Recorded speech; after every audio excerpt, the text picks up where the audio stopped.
歡迎大家嚟到星期二得道節目。好啦，我係各位嘅節目主持，我係蔡立霍。好，我哋今日繼續嚟到2026年嘅3月1號啦。好啦，今日係星期日。好啦，亦都嚟到2026年嘅3月份啦。好啦，呢節呢，我哋會同大家呢講翻呢香港嘅時事啦。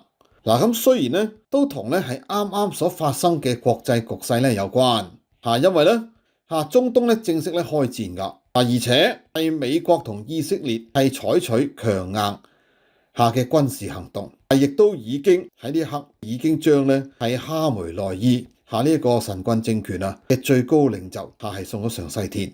大家只要睇翻呢係嗰個片段喺伊朗呢嘅人民都拍攝到呢個呢係總統府位於德黑蘭嘅總統府受到呢猛烈呢嘅轟炸噶。而當地人民係顯得係相當之咧係興奮。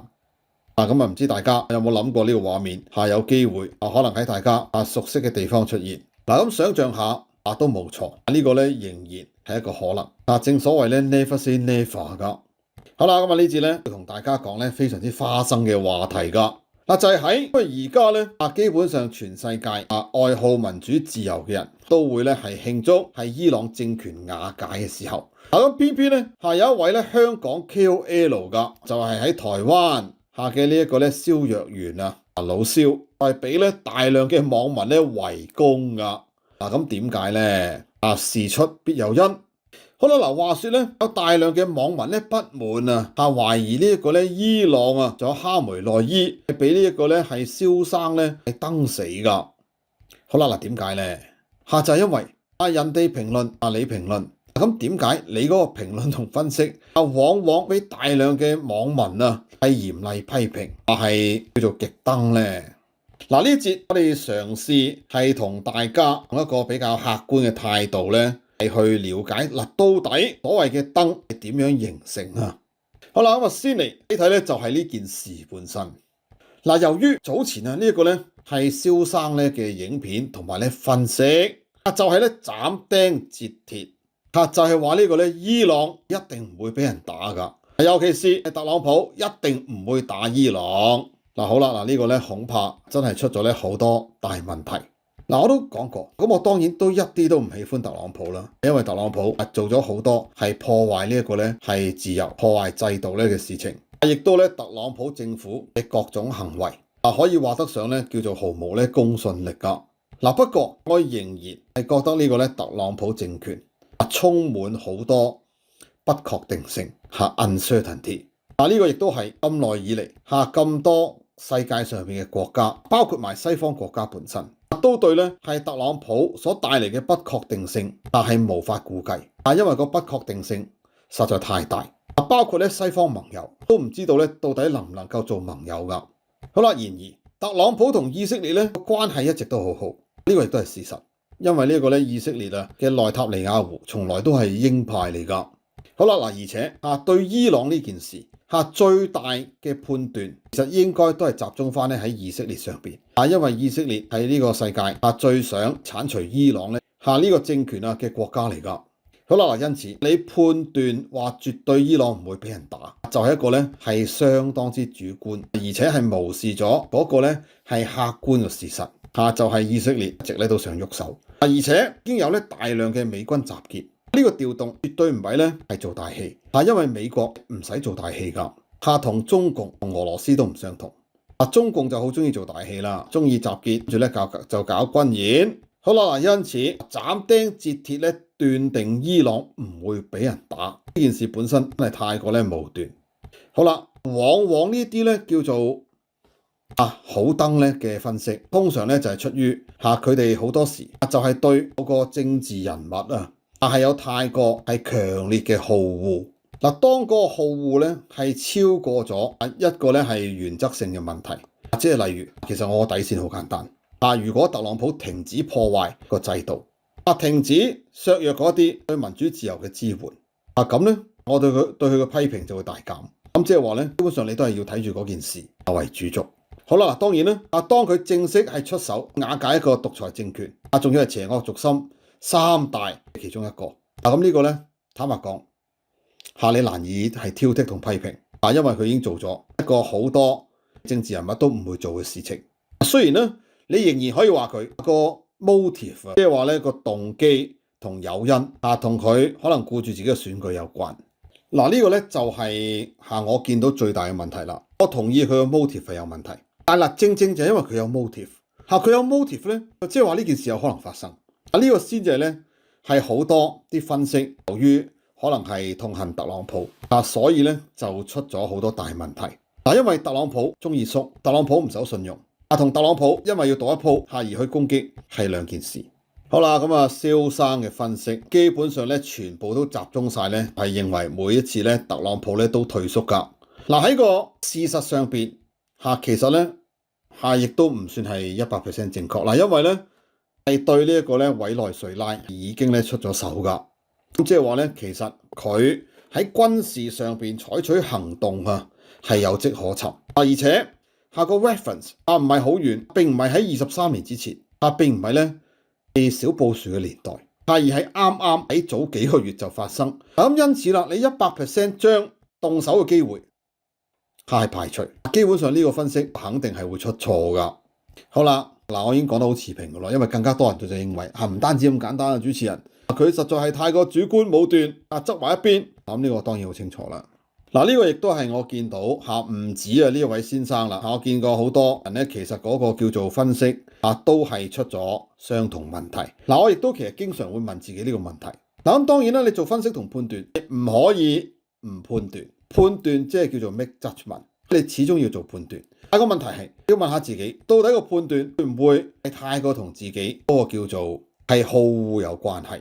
一旦同你嗰個個人嘅好惡有關就好容易咧判斷錯誤。我一直覺得特朗普非常之不受信用，但係我一直都唔覺得可以100% 排除呢件事。好啦，咁另一樣嘢啦，另一樣嘢網民最覺得咧係討厭嘅嘢就係叫做咧燈死噶。因為大量嘅藍絲就以為應該好安全啦啩既然按照各種分析，呢個伊朗應該都唔會俾人打啦。咁即係話呢種分析同評論好容易係淪為變成咗同啲五毛寫手嘅主觀願望咧係完全一樣噶。呢個就唔係講笑啦。呢個就唔係普通嘅客觀批評啦。將會有咧係比較主觀嘅判斷而咧係有事實可尋。就係呢一個咧係蕭若元個立場經常揾咗好多角度出嚟，係有意無意地係同呢一個咧係中共咧嘅立場係有好多驚人哋相似類同咧嘅地方。我唔會話完全100% 一樣，但係咧總會硬係揾到好多角度出嚟，硬係同中方啲立場係過於一致。好啦，呢個咧我就唔認為係同主觀判斷或者係偏差有關係啦。呢個咧係一種取態嘅問題。唔好意思啦。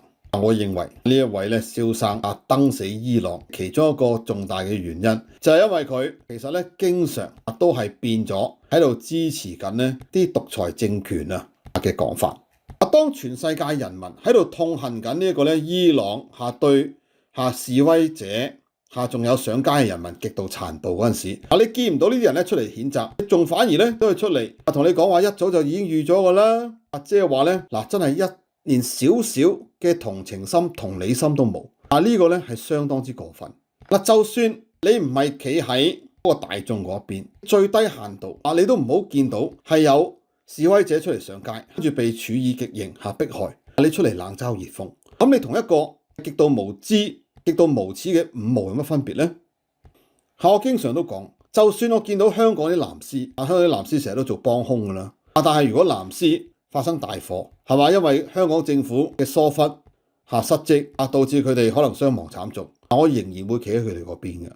好啦，咁經常你都會發現呢一位先生咧，唔單止黃變藍咁簡單啦，直情咧嗰種立場同取態，經常係企喺係冇人性嗰邊。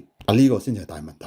咁所以有咁多網民覺得咧極度憤怒出嚟咧係猛烈圍攻，又話呢個伊朗咧俾佢燈死噶。咁呢個咧係好正常，因為好多人都對於呢啲言論係忍咗好耐噶啦。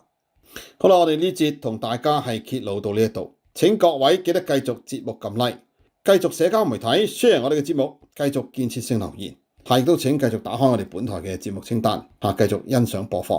好，我哋今次時間同大家係揭露到呢一度。大家好，歡迎嚟到我哋黑池嘅酒店。我哋為咗香港人提供一個好便宜嘅居所。大家啱啱嚟到英國嘅時候，其實係好難即時可以揾到屋租嘅。所以我哋呢，為大家提供一個廉價嘅暫住服務，大家可以用一個好低廉嘅價錢租住。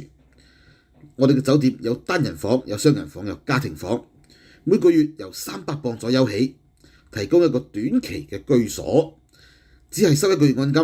咁啊，大家呢，當然最少住1個月啦。咁所以呢，價錢唔係好貴嘅啫，亦都唔需要帶好多錢先至可以嚟英國。為一啲經濟方面唔係咁鬆動嘅朋友提供咗便利。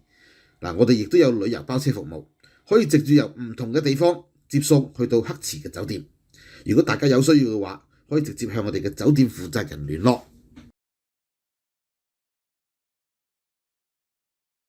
繼續節目之前，先要多謝 Surfshark VPN 支持本台。